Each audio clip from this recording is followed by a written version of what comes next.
El tema de hoy lleva por título La teología de la liberación. Como les estaba explicando, hay diferentes tipos de liberación, ¿no? Esta es la liberación para el pueblo de Dios. Esto no fue lo que hizo el Señor, sacarnos de la tierra de servidumbre, sacarnos de la tierra de esclavitud. Y mire lo que hace Dios. Leamos. Teología y liberación. Le preguntan a un maestro cristiano: si un discípulo tuyo se matricula en algún seminario donde enseñan la teología de la liberación, ¿qué consejo le darías? Contesta el maestro con mucha seguridad: lo mismo que el apóstol Pablo, en 1 Tesalonicenses 5:23. Y el mismo Dios de paz os santifique por completo, y todo vuestro ser, espíritu, alma y cuerpo, sea guardado irreprensible para la venida de nuestro Señor Jesucristo. 1 Corintios 3, 21 al 23. ¿Lo leemos? Sí, por favor.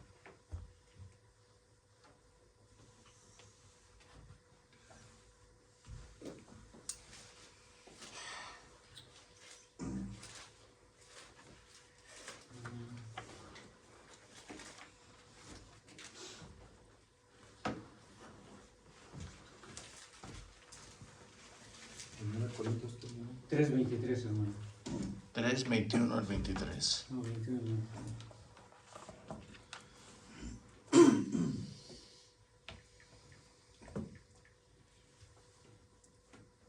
Amén, gloria a Dios. Amén. Así que ninguno se gloríe en los hombres, porque todo es vuestro. Sea Pablo, sea Apolos, sea Cefas, sea el mundo, sea la vida, sea la muerte, sea la presente, sea lo porvenir, todo es vuestro. Y vosotros de Cristo y Cristo de Dios. Aleluya. Segunda Timoteo 1:7.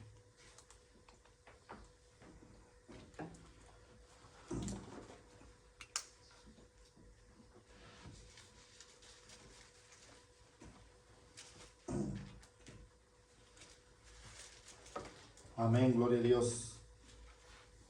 Dice, queriendo ser doctores de la ley, sin entender ni lo que hablan ni lo que afirman. ¿Sí estoy bien? Segunda de Timoteo. Perdón.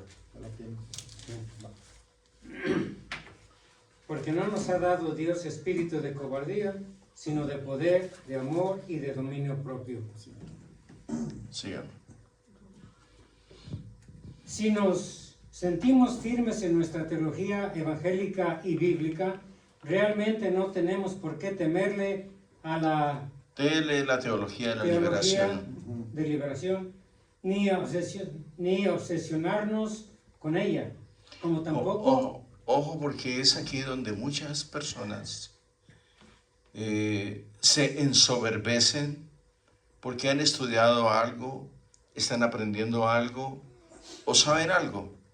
Es peligrosísimo esto, ensoberbecernos con algo que sepamos. ¿Sabe por qué? Porque hay otros que saben mucho más que nosotros. Sí, amén. Entonces vamos a quedar en ridículo. Y no se trata de eso. La gloria siempre tiene que ser para el Señor. Si uno se para aquí, uno tiene que darle la gloria al Rey. Amén. Porque nosotros somos sus servidores, hermano. Amén. Estamos aprendiendo de Él. Y nunca aprenderemos lo suficiente, porque el ser humano es un ser finito y Dios es infinito. Amén. Sígame, hermano.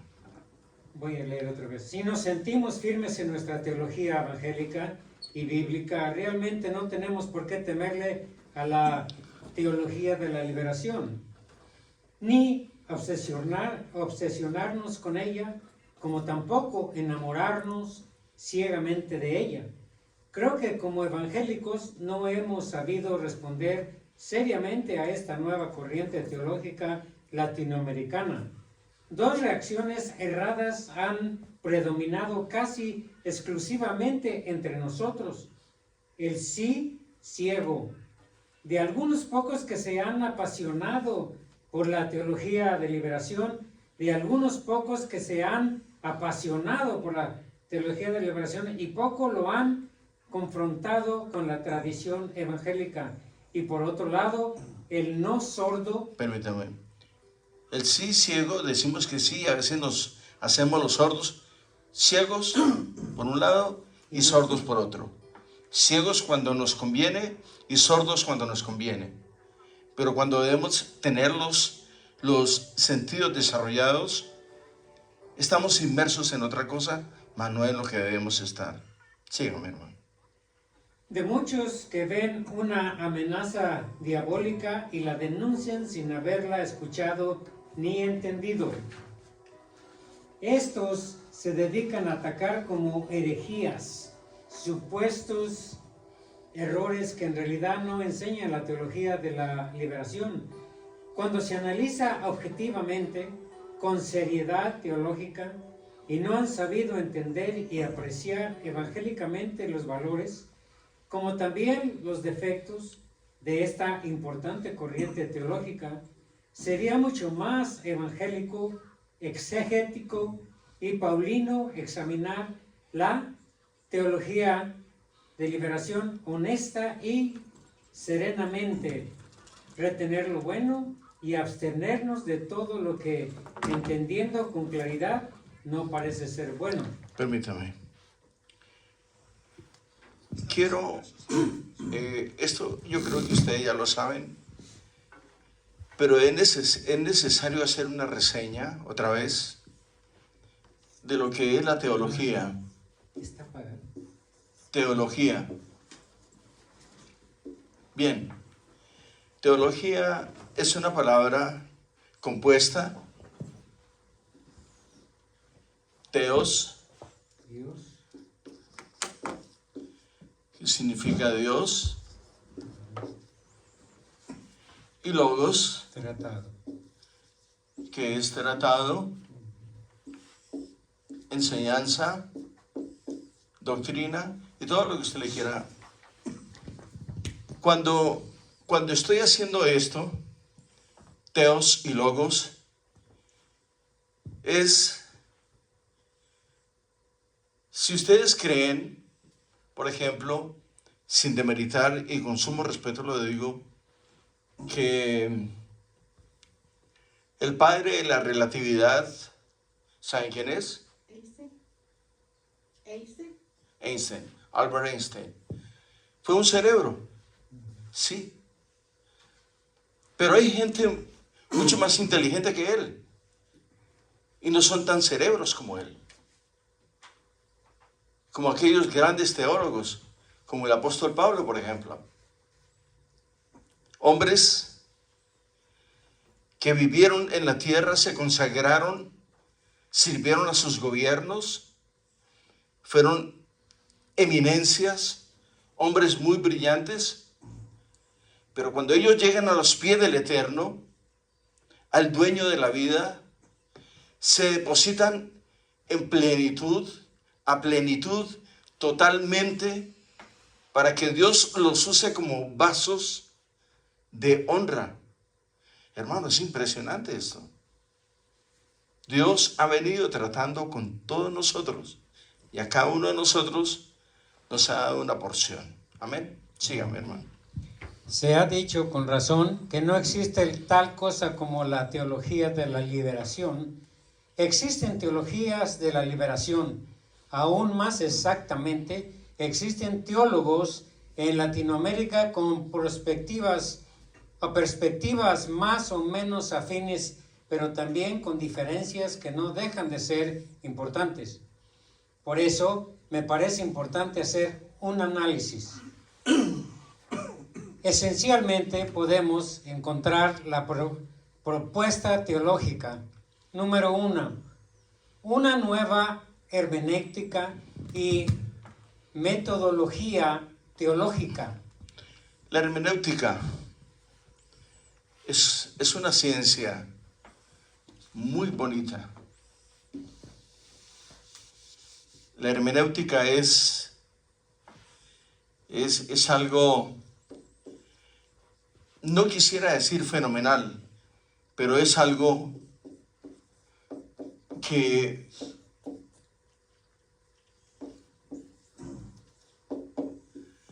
nos llama la atención. Y sí me gustaría enseñar un poco de hermenéutica, porque la hermenéutica nos habla a nosotros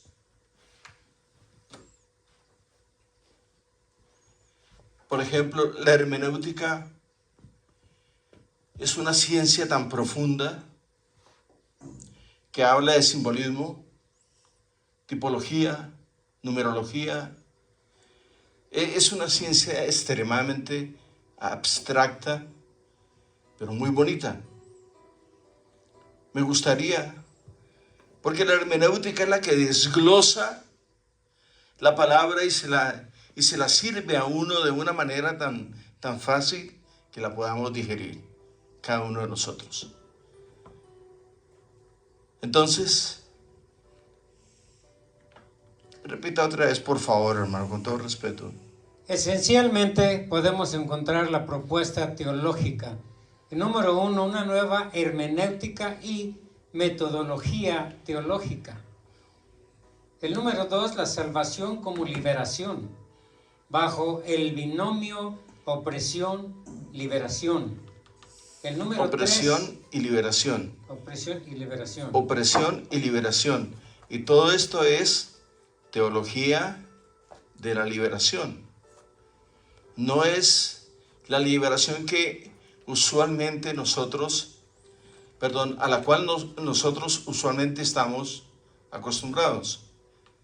Esta es una teología, es mucho más profunda, más técnica, más científica, porque para mí, en lo personal, es mi opinión muy personal. La teología es la madre de todas las ciencias. Para mí estudiar teología, estudia usted física, química, geografía, historia, lo que usted quiera.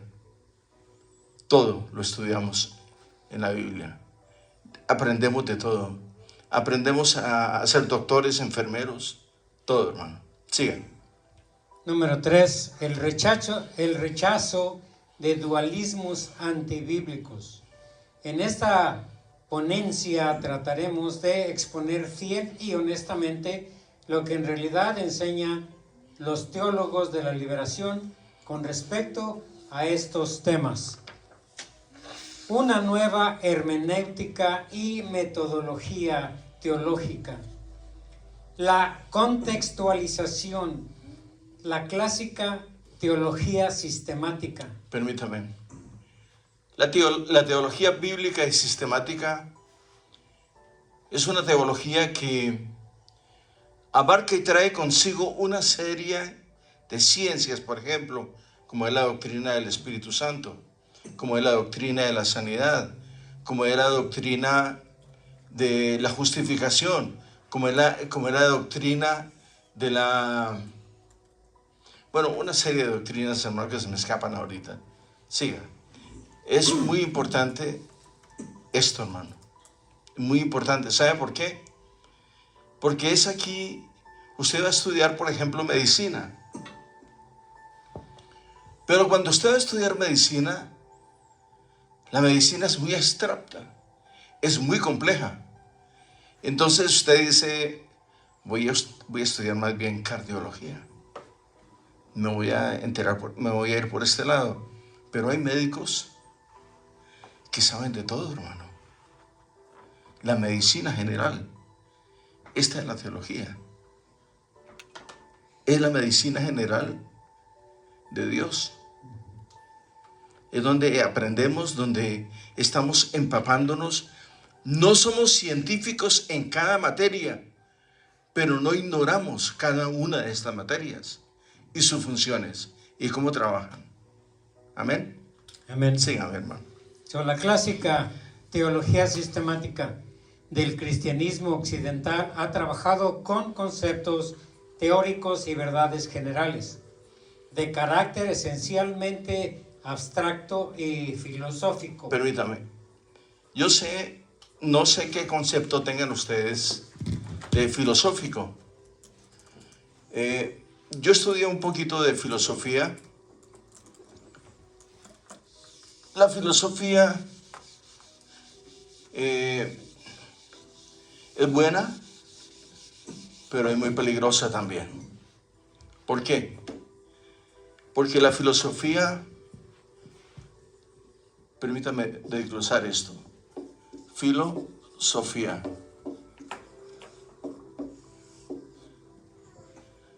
Filos, conocimiento.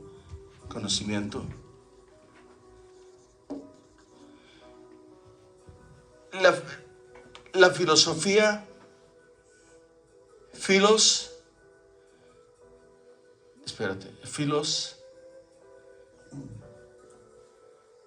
y logos. Es la doctrina que enseña el bien, aparentemente lo bueno. Pero la filosofía es muy abstracta, porque todo tiene su propia filosofía. Por ejemplo, la filosofía de los mecanismos, la filosofía del cuerpo, o sea, el estudio, el tratado del cuerpo. Todo tiene su filosofía. Entonces, son estudios que la gente le adjudica a ciertas y determinadas ramas. Sigan, mi hermano. Después les voy a dar un poquito más de esto porque es bastante lo que tenemos que cubrir. Pretende formular verdades eternas, independientemente del proceso histórico. Sin embargo, en este siglo, la antropología...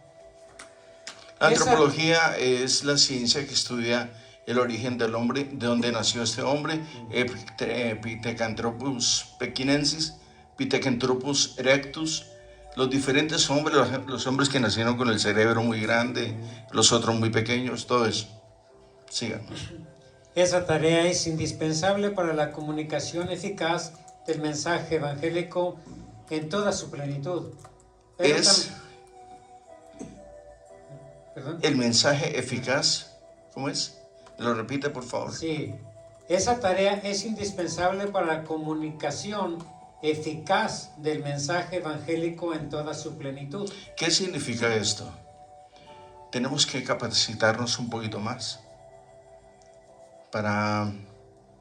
Es como cuando vamos a hacer el almuerzo o un caldito. Le ponemos la papa, le ponemos la yuca, la zanahoria, lo que usted quiere, pero le pone un pedacito de carne o un pedacito de pollo o un pedacito de pescado, porque este es el que le va a dar la sustancia. Entonces la papita y las otras verduras nos va a saber un poquito mejor si le ponemos algo de sazón, ¿no? Amén. Y ahí se le pone otra especia para que al que le guste el picante, pues bueno, bien, siga. Pero también la tarea contextualizadora viene ya implícita en el Evangelio mismo. Teología bíblica. Dios que actúa en contextos históricos cada vez nuevos. La encarnación, modelo básico para teología. Dios para revelarse y para hacerse visible, ¿no? Y para redimirnos se contextualiza dentro de nuestro mundo y nuestra historia. Juan, capítulo 1, versículo del 14 al 18. Amén.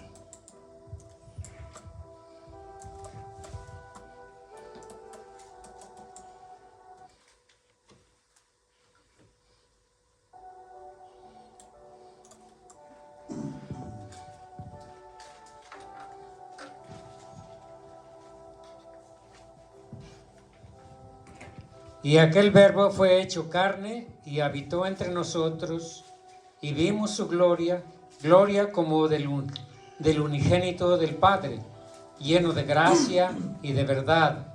Juan dio testimonio de él y clamó diciendo: este es de quien yo decía, el que viene después de mí es antes de mí, porque era primero que yo. Porque de su plenitud tomamos todos, y gracia sobre gracia. Pues la ley por medio de Moisés fue dada, pero la gracia y la verdad vinieron por medio de Jesucristo. A Dios nadie le vio jamás. El unigénito Hijo, que está en el seno del Padre, Él le ha dado a conocer. Amén. Amén. Gracias. La teología tiene que arraigarse en la historia y en la misión del pueblo de Dios dentro del tiempo y espacio. Permítame. Quiero dejar algo muy, muy profundo en sus corazones. Y es lo siguiente. Nosotros tenemos que desarrollar una pasión por esto. Amén. Porque cuando tú desarrollas una pasión por estudiar esto, todo el mundo lo va a querer. Usted lo va a querer. A todo el mundo. Y no importa lo que suceda, no importa lo que te hagan, no importa lo que te pase. El Señor lo demostró en la cruz del Calvario. Él es antes y después de todo. Antes de todo y después de todo. Pero Él se dio a sí mismo. Y nunca terminaremos ni de estudiar para conocerlo en totalidad. Y nunca nos podemos morir y volver a nacer y seguiremos aprendiendo de Él. Porque nunca aprendemos lo suficiente. Lo mismo en la medicina. Habrá nuevas enfermedades, habrá nuevos virus, nuevos brotes, y habrá una total dependencia del hombre, de la medicina y de los médicos. Amén. Siga, hermano. La teología tiene que arraigarse en la historia y en la misión del pueblo de Dios dentro del tiempo y espacio. En el Antiguo Testamento y Nuevo Testamento y los padres apostólicos fue así. Después de los apologistas, Apologistas, ¿sabe lo que es un apologista? Un apologista es un defensor de la fe. Amén. Justino Mártir fue uno de los... Son varios hombres que... por ejemplo, Cipriano... La Biblia, Reina Valera, de Cipriano y Reina. Valera y Reina. Fueron hombres, no sé si usted conoce un poquito de la historia de ellos, hombres que los persiguieron por toda Europa, hermano. Perseguidos. Porque Dios les inspiró a ellos las escrituras. Eran hombres apasionados, como que le escribían una carta de amor a alguien, así. De esa manera se lo estoy poniendo. Como esta escritura, para poderla tener nosotros, es algo muy glorioso. Sí, amén. Pasó por miles y miles de... Hubo un hombre, se me escapa el nombre de él ahorita en este momento, el que imprimió la primera Biblia en Alemania. No, él era inglés. Oh. Sí, eso fue Gutenberg en Alemania, pero este es otro. Al hombre le acabaron toda su taller, todo eso, Sí. Todas las Biblias que tenía se las quemaron. Toda su imprenta. Sí, la imprenta, todo el taller. Hermanos, usted puede estudiar, usted se puede sacrificar y siempre va a tener necesidad de aprender un poquito más. Amén. Sígame, hermano. Amén, gloria a Dios. Y alejandrinos, domina la filosofía. La misión, como el evangelio mismo, es integral y práctica. La hermenéutica contextualizada busca leer el texto bíblico dentro del contexto específico donde tenemos que obedecer la palabra de O Dios. sea, ceñirnos sin salirnos de las normas hermenéuticas. La misma Biblia es una trayectoria de relecturas al irse combinando el contexto. La venida de Cristo transformó todo el sentido del Antiguo Testamento. En el camino a Emaús, Jesús hizo una relectura cristológica de todo el Antiguo Testamento. Las ciencias del lenguaje apoyan una hermenéutica de relectura. Ver especialmente el uso de recour en Croton. La praxis, esta palabra de praxis viene del griego práctica, pero hoy en día se está utilizando mucho la praxis. Por ejemplo, la ortopraxis. Orto viene de huesos y la ortodoncia, por ejemplo, viene de la palabra orto, que viene del recto. Esa es la palabra técnica, ¿no? Científica. Sí, hermano. La praxis, una hermenéutica praxeológica. O sea, prácticamente, ¿no? Fe y acción. En la Biblia, la verdad no es teórica, sino práctica. En el Antiguo ¿Por qué no es teórica, sino práctica?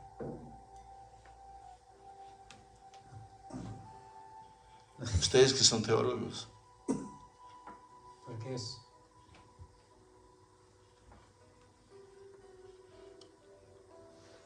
Hágase otra vez esa misma pregunta. En la Biblia, la verdad no es teórica, sino práctica. O sea, no es teoría. Sino no es algo que cualquiera lo lee, sino es algo para vivirlo. Práctico, sí.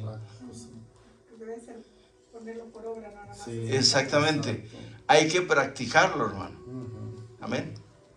O sea, ahí se le aplica la praxis. La praxis, ok. Ok, bien. En el Antiguo Testamento, verdad, emet, significa fidelidad, firmeza. El sermón de la montaña culmina con un énfasis tajante sobre la práctica. No solo Santiago, sino también Primera de Juan, insiste en que la fe sin obras no salva y que los que no hacen la justicia no han nacido de Dios.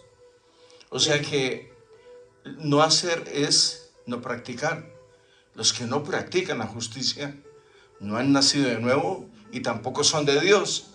Entonces ahí vamos aprendiendo, ubicando en contexto, estamos ubicando los conceptos para podernos hacer, bueno, esto lo vamos a aprender, hermano. Créame, lo vamos a aprender. Porque, mire, la teología es muy bonita, hermanos. Es muy bonita. El deseo de nuestro corazón es que ustedes desarrollen esa pasión por la teología. Porque cuando usted desarrolla esto, usted vive leyendo, hermano. Y compra libros y hermano, como cuando a usted le gustan los chicles. Le gustan los chicles de todos los sabores. No importa el sabor. Lo importante es que sea chicle. Porque a usted le gusta estar masticando. Lo mismo de la palabra. Hay que tenerla constantemente con uno. Sígame, hermano. Primera de Juan 2:29 dice: si sabéis que Él es justo, sabed también que todo el que hace justicia es nacido de Él. Hay varios otros versículos, pues vamos a leer. Sigamos, hermano. Para Pablo, creer es obedecer el Evangelio. Creer es hacer, poner en práctica. Oiga, creer. Yo creo, estoy convicto, preso en lo que creo, en lo que sé, y eso es lo que tengo que hacer. Después de creer está el hacer. Siga. Romanos 1:5. Amén. Y por quien recibimos la gracia y el apostolado para la obediencia a la fe en todas las naciones por amor de su nombre. Amén. Y hay otros ahí también. 1:18. Romanos. Romanos 1:18.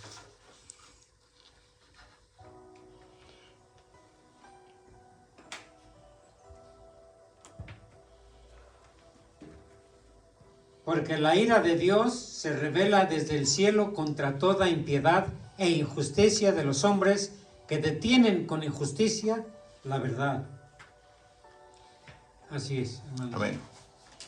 Luego, para la teología de liberación, la obediencia evangélica, praxis de la fe, tiene que ser integral. Ortopraxis de la fe. Práctica de la fe. La ortopraxis significa la práctica recta, porque orto viene de recto. Okay. La práctica recta en el estudio de la palabra. O sea, cuando usted está estudiando la palabra, no se puede. Usted tiene que estar inmerso. Haga de cuenta que está en la piscina y no se quiere salir de la piscina. Usted quiere estar inmerso en el agua todo el tiempo.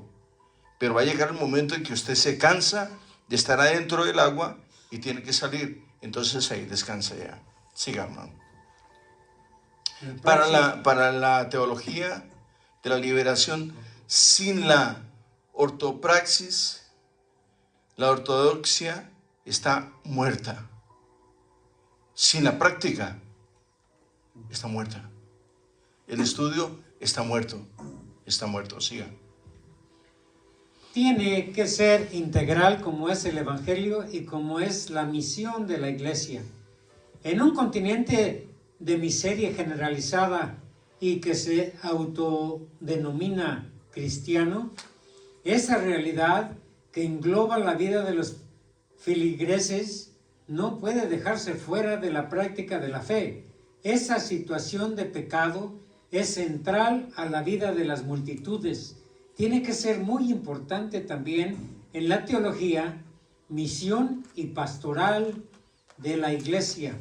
Mire, permítame, esto es muy importante. Es central en la vida de las multitudes, pero esa realidad que engloba la vida de los feligreses no puede dejarse fuera de la práctica. Tenemos que practicarlos. Hermanos,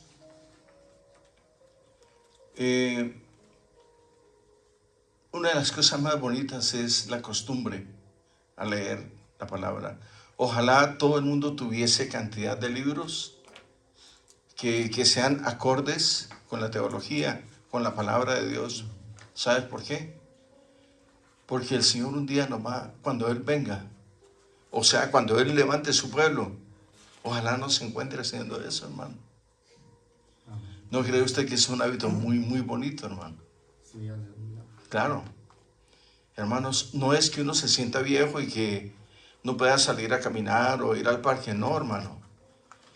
Es que hay cosas importantes.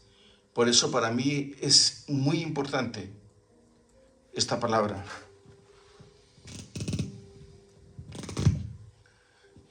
¿Cuál es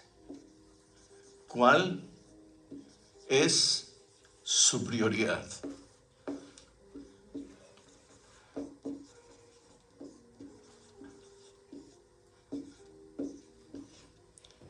Su prioridad tiene que ser Cristo. ¿Sabe por qué? Porque Él es el que nos da la vida. Y no porque el hombre esté avanzado de edad o sea jovencito, no. Todos necesitamos al Señor. Amén. Nuestra prioridad es Cristo.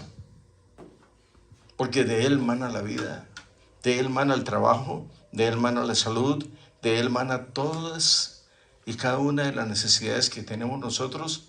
Él es quien las suple y nos da la gracia con la gente. Sí. Amén. Amén. Amén. Siga, hermano. Históricamente, desde los apologistas, la filosofía ha sido el instrumental definitivo para la teología.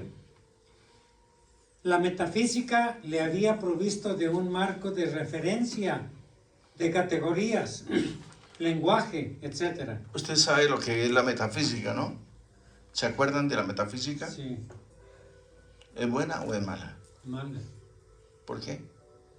porque es Glorifica al Señor. el Señor. O sea, porque no Lo está aparta Dios mucho. ahí, sino que Él es el hombre quien... Es La palabra metafísica, porque esto, la metafísica mueve al hombre de los principios de la palabra de Dios, mueve las columnas teológicas que tenemos nosotros, la metafísica las hace pedazos, Amén. porque es el inframundo el que está en acción en ese momento. Amén. Siga. Amén. ahora con la nueva visión histórica y praxeológica de la O fe, sea, prácticamente de la fe, según la teología de liberación, las ciencias sociales deben reemplazar a la filosofía como instrumental de preferencia para el teologizar. mire, las ciencias sociales deben reemplazar a la filosofía, porque las ciencias sociales nos han quitado a nosotros no solamente un estatus y una práctica, sino nos han movido de que nosotros debemos teologizar un poquito más en cambio de filosofar. ¿Se da cuenta? Estamos filosofando en cambio de estar teologizando. Sí, entendí. O sea, teologizar es empaparse más del conocimiento de Dios Sí, amén. a través del estudio de los libros, bueno, lo que sea. Sí, hermano. La salvación como liberación, binomio, opresión, liberación Ahí está, binomio, opresión y liberación. y liberación, que es totalmente lo opuesto a la opresión. Toda soteriología, doctrina ¿Qué de es la soteriología? Es la doctrina de la salvación. Soteriología, ahí está. Soteriología es la doctrina de la salvación. funciona con algún binomio salvífico o salvífico, ya que somos salvos de algo y para algo. En el pacto con Abraham, el binomio central es maldición, bendición. En los Ahí está, son los dos contrastes, la maldición y la bendición. Esa es la teología de la liberación. No estamos aplicando liberación, no estamos estudiando liberación, estamos estudiando la teología de la liberación, que es totalmente diferente. Estamos viendo este problema tan grande que es la liberación desde el punto de vista técnico y científico de Dios por la teología misma, ¿no? Sigan. En el pacto con Abraham, el binomio central es maldición o bendición. En los evangelios sinópticos es este siglo y el siglo venidero, reino de Dios. Exactamente. El cuarto evangelio trabaja con varios pares salvíficos: muerte, vida; tinieblas, luz; mentira, verdad. En Pablo predomina ley y gracia. Ahí está. ¿Por qué ley? Porque no podemos, usted y yo, no podemos hacer a un lado la ley. El Señor no vino a abolir la ley, vino a cumplirla en Él, porque nadie la podía cumplir. Amén. Por eso en Pablo era maestro de la ley. Pero el Señor lo alcanza camino a Damasco. Y en síntesis, o sea, en otras palabras le dice: ahora me vas a servir a mí. Y fue un gran exponente de la doctrina del Señor. Yo pienso que fue el hombre más grande que usó el Señor en el Nuevo Testamento, hermano. Con todo respeto. Respeto también las opiniones de los demás, pero es mi propia convicción, ¿no? Condenación y justificación. La antigua teología oriental ortodoxa acentuó mortalidad e inmortalidad. En los reformadores y el protestantismo ha predominado el binomio pecado y perdón, perdición y salvación. La teología bíblica contemporánea ha insistido en la importancia del éxodo en todo el pensamiento bíblico. El mismo Pentateuco fue escrito solo después... ¿Saben cuál es el Pentateuco? Sí, los 5 primeros. Okay. Excuse me. Fue escrito solo después del éxodo y a la luz del éxodo. Las fiestas de Israel, sobre todo la Pascua, celebraban anualmente la salida de Egipto. Cristo transformó la Pascua del viejo éxodo en el nuevo pacto de su sangre, el nuevo éxodo.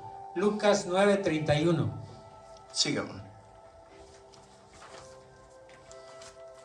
Griego que prometió Isaías. La palabra redención en el griego del Nuevo Testamento fue tomada del léxico socioeconómico de la emancipación, liberación de los esclavos. La palabra perdonar significa literalmente desatar, liberar de ataduras. Por el Evangelio, Cristo nos libera de los poderes y potestades del maligno. En Apocalipsis se da una relectura. Permítame decirle algo. A veces nosotros estamos enfermos, ¿cierto? Y nos sentimos muy mal. Permítame leer la palabra redención en el griego Nuevo Testamento, el léxico. La palabra perdonar significa literalmente desatar, librarse de ataduras por el Evangelio. Cristo nos libera de los poderes y potestades del maligno. ¿No le ha pasado a usted, por ejemplo, que tiene un dolor de cabeza, le duele el estómago, le duele el abdomen, le duele la espalda, le duele la costilla, la rodilla y los pies, los dedos, cualquier cosa? Pero cuando usted llega al médico, al doctor, ¿no? Sí, sí. Y bueno, ¿y cuál es su visita a amigo tal o amiga tal? Ay, doctor, ¿por qué? Ay. A ver, ¿dónde lo ven? Respire, párese, siéntese, mueva. Y cuando usted sale de ahí, sale un poco mejor, sin ninguna medicina. ¿Se da cuenta? Un poquito de psicología. Pero cuando nosotros tenemos necesidad, la palabra no es psicología. La palabra es espíritu. Y ese espíritu lo atraviesa a uno, hermano. ¿Me entiendes? Porque es así. Dios es espíritu. Ustedes y yo somos limpios por la palabra. Sí, amén. Por lo que hemos confesado, por lo que leemos, por lo que estudiamos, por lo que somos, por lo que practicamos, hermano. Siga. En Apocalipsis se da una relectura de casi todas las plagas de Egipto y se celebra un dúo que une los dos testamentos, el principio y el fin. El cántico de Moisés y el Cordero, Apocalipsis 15:3. Leámoslo, por favor.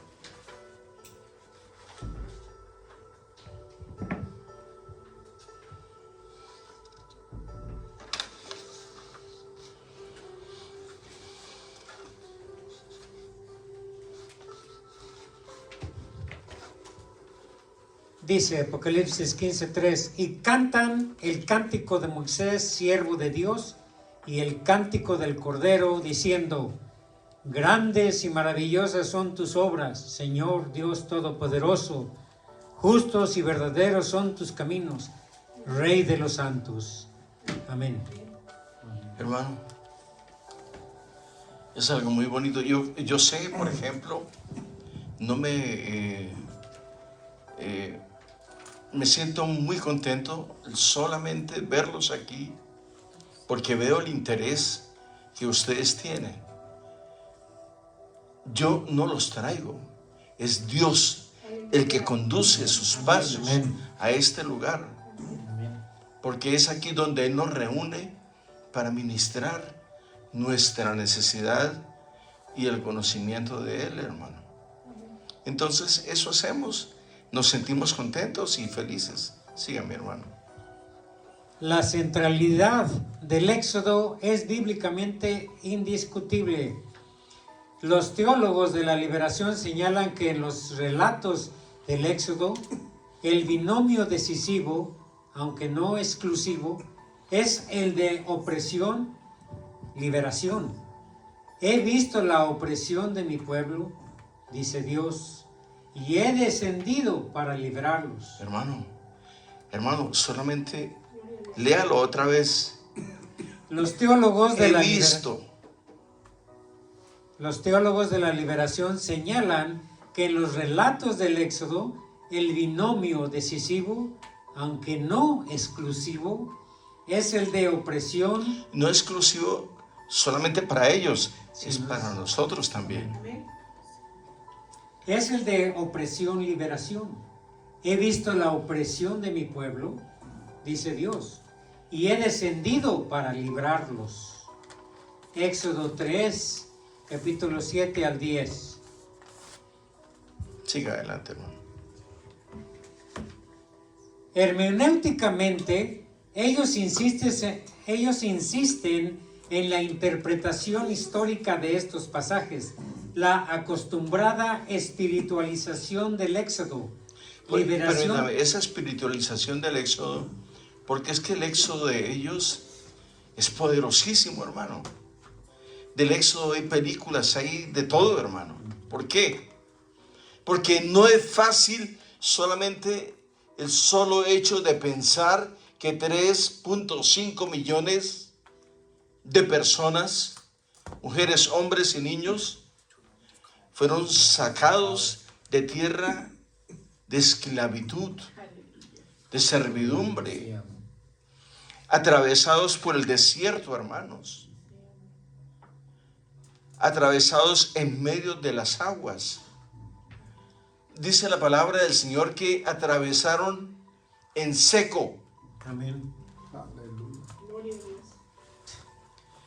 O sea, solo por eso es una maravilla, ¿no? Así es. Amén. Entonces, si eso hizo el Señor con los antiguos, ¿qué no hará el Señor con nosotros? Amén. Amén. No nos miremos a nosotros mismos, porque estamos llenos de defectos y de necesidades. Pero en Cristo estamos completos, hermanos. Amén. Aleluya. En Cristo estamos completos, mi hermano. Sigamos. Hermenéuticamente, ellos insisten en la interpretación histórica de estos pasajes. La acostumbrada espiritualización del Éxodo, liberación del poder del mundo, la carne y el diablo, es una manera sutil, aparentemente piadosa, de desoír el texto en lugar de entenderlo y obedecerlo. El ciclo de fiestas que celebraban el Éxodo se orientaban no solo hacia la conmemoración perpetua de la liberación del pueblo oprimido, la Pascua, tabernáculos, etc., sino también hacia la práctica consecuente de la liberación en todo el futuro del pueblo redimido por Dios. Cada séptimo año será año de la redención, reposo o sábados de la tierra, en que las deudas deben cancelarse y los esclavos quedar emancipados, porque fuiste siervo en la tierra de Egipto, y Jehová tu Dios te rescató. Deuteronomio 15, capítulo 15, versículo 18. Siga, hermano, siga. Va intercalado un pasaje sobre la generosidad hacia los pobres. Es muy importante, acuérdese que ellos nunca dejaron a los pobres a un lado. Amén. Amén. Siga, hermano. Y después de 7 ciclos de séptimos años, 49 años, en el año 50 debían celebrar el éxodo con un año de jubileo. Y contará 7 semanas de años, 7 veces 7 años. Cada semana cada día son 7 años. O sea que cada semana son 70 años, ¿no? Entonces se cuentan las semanas de años, Siga. Y contará 7 semanas de años, 7 veces 7 años. Entonces harás tocar fuertemente la trompeta en el mes séptimo a los 10 días del mes. El día de la expiación haréis tocar la trompeta por toda vuestra tierra, y santificaréis el año 50, y pregonaréis libertad en la tierra a todos sus moradores. Ese año será de jubileo, y volverás cada uno a vuestra posesión. Levítico 25, 8 al 10, Números 37, 4. Del pasaje queda claro que el año de jubileo, como culminación máxima del ciclo de las celebraciones exodianas, fue año de liberación. ¿Sabe qué es exodiana, no? Del éxodo de la Del soberanía. éxodo. Es muy importante esto que estamos leyendo. ¿Sabe por qué? Porque nos estamos dando cuenta que la misericordia que el Señor tuvo con su pueblo, con su gente, con su raza, no se nos olvide que nosotros somos el Israel espiritual de Dios. Nosotros, a través de Jesucristo, tenemos la sangre del Eterno rociada allá en la cruz del Calvario. Al recibir a Jesucristo, nosotros somos judíos por adopción. Amén. Sí, Amén. hermano. Del pasaje queda claro que el año de jubileo, como culminación máxima del ciclo de las celebraciones exodianas, fue año de liberación integral, incluyendo todo un programa de reforma agraria diversificada, siempre basado en el éxodo. Sí, adelante. Nuevamente, la teología de liberación insistirá en la invalidez de toda hermenéutica espiritualizante de estos pasajes. Su sentido es claramente histórico, con intención socioeconómica. Es evidente en el Antiguo Testamento que los ricos de Israel no estuvieron dispuestos a optar por los pobres y vivir conforme a este plan de Dios. Cuando Nabucodonosor tenía sitiada a Jerusalén, 588 años antes de Cristo, Jeremías 34:1, Sequías pactó con el pueblo a cumplir la ley del jubileo y promulgar libertad a los oprimidos. Pero enseguida los príncipes se arrepintieron de haber liberado a sus siervos y los volvieron a sujetar, profanando así el nombre del Señor. Vosotros no me habéis oído para promulgar cada uno libertad a su hermano, dijo Dios. He aquí, yo he promulgado libertad a la espada y a la pestilencia y al hambre contra vosotros. Cuando los poderosos se negaron a practicar la teología bíblica de la liberación, el Señor aplicó contra ellos su propia teología de liberación. Va a liberar las plagas de su justicia contra el pueblo que no supo ser fiel a su palabra. Sin embargo, Los mismos profetas que denunciaron el incumplimiento de Israel en este renglón tan importante, anunciaron un nuevo día en que habría de realizarse plenamente. Ezequiel, en su visión del Israel escatológico, Este Israel, acuérdese que en el capítulo 37 de Ezequiel, el Señor habla del pueblo de Israel, porque aparentemente, no se le olvide, que más de 3 millones murieron. Hermano, solo entraron 2 a la tierra prometida, hermano. Pero el Señor le prometió a Israel a través de su siervo Ezequiel, que él levantaría a Israel, lo levantaría aún del polvo. Y lo hizo. Y aquí lo estamos viendo hoy, Sí, amén. en el siglo XXI. Somos testigos. El pueblo de Israel hoy en día es una nación, como cualquiera otra. Sí, amén. Y ha avanzado tanto la historia de la humanidad con respecto al pueblo de Israel, que en cualquier momento el Señor viene a levantar a su pueblo, a los escogidos, a los que Él, por los cuales Él lavó sus pecados en la cruz del Calvario, hermanos. O sea que estamos en el Antiguo Testamento, pero dimos un paso y llegamos al Nuevo Testamento y estamos viviendo casi el Apocalipsis. Del Éxodo nos pasamos al Apocalipsis. Eso es lo que está pasando hoy en día. Sigue, hermano. pero es sobre todo en la segunda parte del libro de Isaías donde se articula con elocuencia la esperanza de un nuevo y eficaz jubileo. El mismo libro que presenta la esperanza mesiánica como la renovación de todas las cosas, nueva creación, nuevo Moisés. Según Isaías 61, el Señor promete derramar su espíritu sobre su ungido para que proclame el año de la buena voluntad de Dios. Algunos expertos han identificado ese año agradable de Yahvé con el jubileo, y los capítulos anteriores favorecen esa conclusión.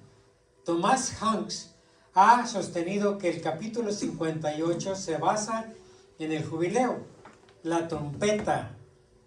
Isaías 58, el día agradable del Señor. Amén. Dejar de oprimir y comenzar a hacer justicia. Desatar las ligaduras de impiedad. Soltar las cargas de opresión. Dejar ir libres a los quebrantados. Y dar el pan al hambriento. En capítulo 59, el profeta denuncia enérgicamente la injusticia, Está la hablando de violencia. Isaías. En Isaías 58:10. El profeta denuncia enérgicamente la injusticia, la violencia y la mentira, pero concluye con la promesa del Espíritu.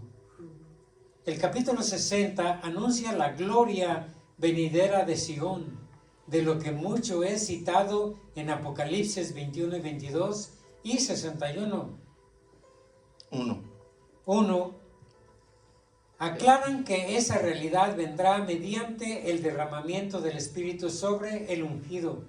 El don del Espíritu florecerá en los frutos propios del jubileo. Eso es lo que está pasando hoy en día. Estamos viviendo un avivamiento grande, hermano. En el año de 1906, en el siglo XX, empezando el siglo XX, el avivamiento de Azusa, en California. Fue algo impresionante, hermano. No se olvida. Un avivamiento impresionante.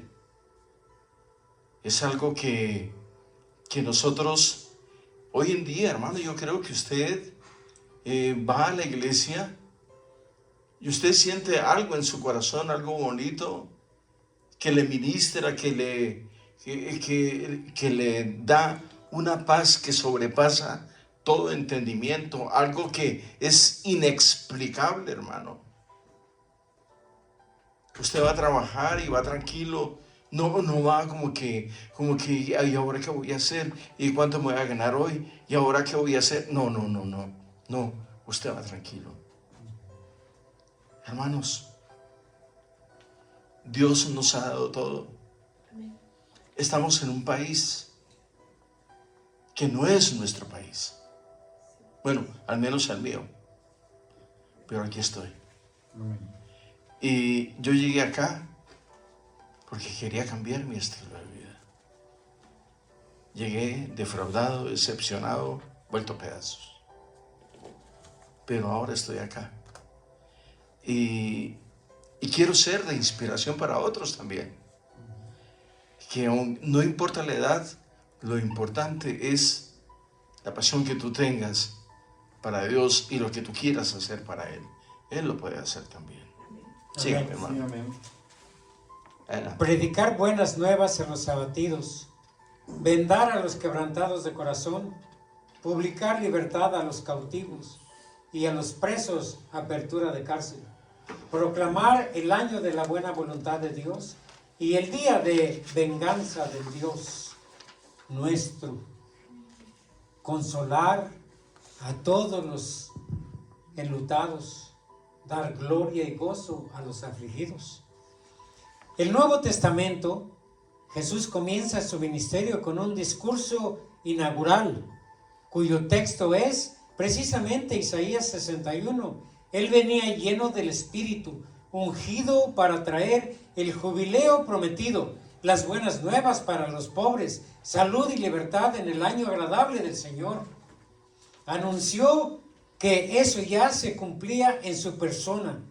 Después, en su respuesta a los mensajeros de Juan el Bautista, Jesús nuevamente ubica su ministerio dentro del marco de referencia del jubileo.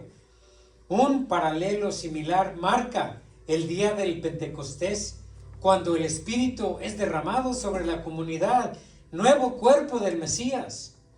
Enseguida los creyentes comienzan a tener todo en común, a vender sus propiedades y a dar a los pobres según su necesidad. Este programa diaconal, que tiene rasgos del jubileo, llega a ser muy importante en el desarrollo del ministerio apostólico, aunque no sin problemas. Ananías y Zafira solo fingen participar en el proyecto y son condenados a muerte. La comunidad establece un comedor popular para cuya administración escoge 7 diáconos. Después, cuando el concilio de Jerusalén avala el ministerio de Pablo, todos dieron su apoyo al proyecto económico de Jerusalén. Solamente nos pidieron que nos acordásemos de los pobres, ¿se entiende?, de Jerusalén, lo cual también procuré con diligencia hacer. Por eso, San Pablo columnia su ministerio con la ofrenda de los gentiles, monedas y primicias de cada provincia, para los pobres de Jerusalén, desafía profecías y se juega la vida para llevarla personalmente a Jerusalén, donde es apresado y enviado a Roma. Habiendo venido el Espíritu sobre la comunidad, comienza a dar a los signos del prometido jubileo. Tanto el tema Éxodo como el tema libertad corren, por tanto, en el Nuevo Testamento. El infanticidio de Faraón se reprodujo por Herodes contra el nuevo Moisés que había nacido. Jesús, igual que José y Jacob y el pueblo hebreo, se exilió en Egipto y tuvo su éxodo, retorno, lo cual le hace a Mateo comentar: de Egipto llamé a mi hijo. En el Sermón de la Montaña, Jesús se presenta como nuevo Moisés, legislador mayor, que es el de Sinaí. En el monte de la transfiguración, Moisés aparece con Elías, el que rescató y renovó la obra de Moisés, y hablan con Jesús sobre su éxodo. Y en la última cena, Jesús instituye la nueva Pascua, el nuevo pacto en su sangre, conmemorando para siempre el nuevo éxodo mediante su muerte y resurrección. Aquí terminamos, hermanos. Amén. Gloria a Dios. Este es, vamos a dejar, a ver si de pronto el domingo podemos terminar. Muy importante esto.